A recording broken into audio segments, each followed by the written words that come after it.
যাদের হাতে বৃহৎ এরকমভাবে বৃহৎ এ চিহ্ন থাকে, তারা জীবনের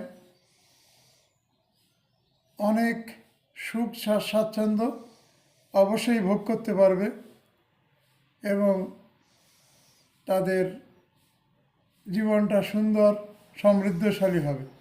কিন্তু এই এ চিহ্নের ভেতরে যদি এরকম ছোট ছোট কুচো রেখা থাকে, তাহলে যতদিন এই রেখাগুলো থাকবে ততদিন তাদের সৌভাগ্যের মধ্যে দুর্ভাগ্য ঢুকে যাবে।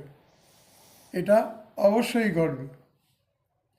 সেই দুর্ভাগ্যের কাল বেশি দিন থাকে না এই এ চিহ্নধারীদের। যখনই এই কুচো রেখাগুলো ওঠা শুরু হবে তখন থেকেই তাদের ভাগ্য সূর্য উদয় হবে। আর যদি এই জায়গাটা ক্লিয়ার থাকে বা একটা সোজা সরল রেখা এইভাবে উঠে আসে, তাহলে তারে আমরা রাজভাগ্য যোগ বলি। এই রাজভাগ্য যাদের থাকে তারা অবশ্যই রাজা বা রানীর মতো জীবন ধারণ করে। বন্ধুরা, অনেক দিন পরে তোমাদের সামনে এলাম। তোমরা লাইক, কমেন্ট, শেয়ার, সাবস্ক্রাইব করো, যাতে আরও এমনি ধরনের ভালো ভালো টপিক তোমাদের সামনে তুলে ধরতে পারি। ধন্যবাদ। সুপ্রভাত।